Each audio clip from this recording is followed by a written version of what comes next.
going on, guys? Welcome back to another video, and in this tutorial I'm going to be showing you guys how to create this 3D animated circle effect inside of After Effects. Now there's actually two ways that we can create this effect, and the first method I'm going to be showing you guys requires no plugins, so that's what I'm going to be showing you guys how to do first. But if you guys want to go ahead and use a plugin for this effect, which actually looks super cool, then you guys can go ahead and skip to that if you want. But that plugin is called Saber, and I'll have that link down in the description below. But yeah, let's go ahead and get straight into the first method. Now the first thing that we want to go ahead and do is rotoscope out our car here. So I'm going to go up to the rotor brush right here and select that, and then double click our layer, and it'll open up a new composition. And then you just want to go around your car here and make a pretty rough mask, and it should do a decent job selecting it. But if it doesn't select it all the way, then you just want to go ahead and fix it up. But yeah, just go ahead and do that for the first frame, and once the first frame is looking good, then you can move on to the rest of the frames. Alright, so now I'm just going to go frame by frame, kind of just checking to see if anything messes up, but it looks pretty good, so I don't think I really have to do anything for this shot. So this looks good, so I'm just going to go ahead and hit freeze right here, and it's just going to freeze our rotor brush. Alright, so now we can close out of that layer and back inside of our main composition. Now you can see we have our car masked out here, so we just want to go ahead and duplicate this layer, hit Control D, and then on the bottom layer, let's just go ahead and delete that rotor brush. And on this bottom layer, you want to go ahead and right click it, hit Track and Stabilize, and hit Track Camera. And this may take a while depending on how long your clip is. As you can see, I have 71 frames, so it took about like a minute there to render. And now you can see I have all these points on my screen right here that I can use, and I'm going to use a couple of the points on the car here. So maybe like right here, I'm just going to right click that target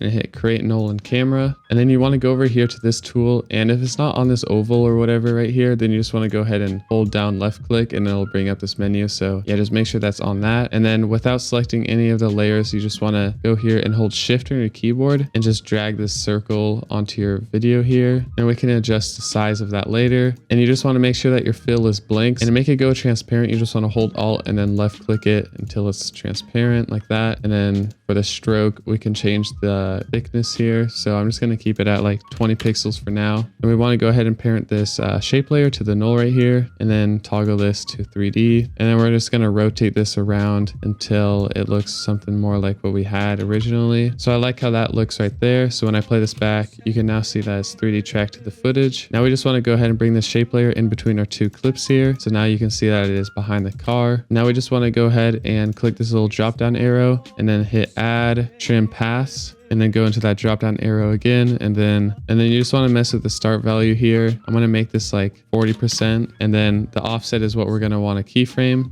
So at the start of our timeline here, I'm just going to set a keyframe at 0 for the offset, and go to the end and just bring this to like -4, somewhere around there. So now when I play that back, you can see the circle is now animated, and I'm just going to go back into the shape layer and change that to like 10 for the width. But your stroke doesn't have to be 10 pixels. It can be whatever you guys want it to be, but I just think it looks good for this footage right here. So I'm going to leave it at that. Now in the effects and presets, I'm going to add CC Force Motion Blur and apply that onto there, and change the shutter angle to 360. So now you can see there's a bit of motion blur on this circle here. And now we're just going to go to the effects and presets and add one more effect called glow. Let's just bring on the default glow here. If you want, you can use other glows from like Sapphire or whatever you guys have, but I'm just going to try to make this using without any plugins. So we're just going to bring this glow radius up to 100, and we're going to make the glow colors A and B, so we can change these, maybe like a lighter blue like that. Same thing for color B. And then it's kind of hard to see right now, so I'm just going to crank up this glow intensity until you can kind of see it a bit more. And once again, if the width is too big, we can always just decrease the pixel size right here. So we can make this like 5 pixels instead, and that gives off a little bit of a different result there. I think this effect actually looks super good for not requiring any plugins. So if you guys don't have any plugins or just want to create this effect pretty easily, then this is a really great and easy way to do it. I'm now going to go ahead and show you guys how to do this using a Saber plugin, so let's get straight into it. So before we get started, you will need the Saber plugin. I'll have it linked down in the description below, and I also went ahead and deleted that shape layer because we will not be using that for this effect. So what we're going to do instead of using a shape layer is go up to Layer, New,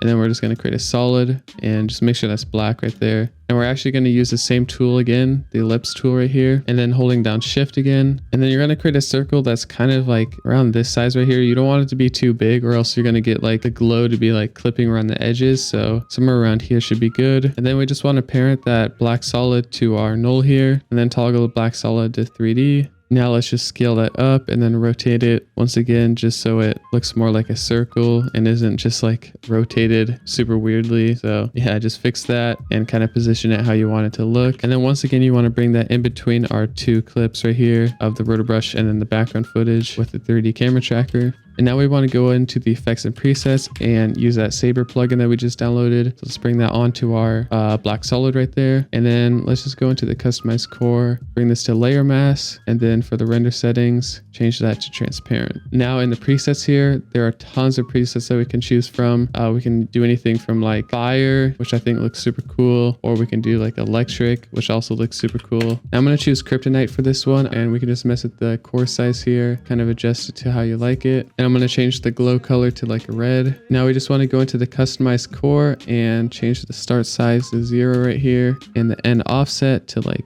80. And now with the mask evolution, you just want to set a keyframe at the start of your timeline, go to the end, and let's just bring that back to -4 like we did for the last effect. So here's what that looks like so far. But as you can see, it's kind of like clipping right here, or like it's giving off this like weird effect at the bottom of the car. So an easy way to fix that is let's just duplicate that bottom layer where the rotor brush isn't on. Let's just bring that to the top of everything and delete the camera tracker because we don't need that. And let's just create a simple mask around the bottom here and then go into the mask properties by hitting M, keyframe the mask path here, go to the middle, just kind of adjust it as we go to the end like that. So I just set 3 different keyframes so it just tracks and follows along to the bottom of the footage here. So now that already looks a lot better than what it was before. I actually really like how that looks. And say you don't like a preset and you want to go ahead and change it, you can always just go back into the presets here and just change it to like fire or literally anything in here. There's tons of different presets. I would just recommend kind of just going through all of them and just looking at them, seeing what looks cool to you. So yeah, that's pretty much it for this tutorial. I hope you guys like the 2 different ways that you can create this effect. If you guys want to see more effects like this in the future, then make sure to drop a like and subscribe to my channel, and I'll see you guys on the next one. Peace out.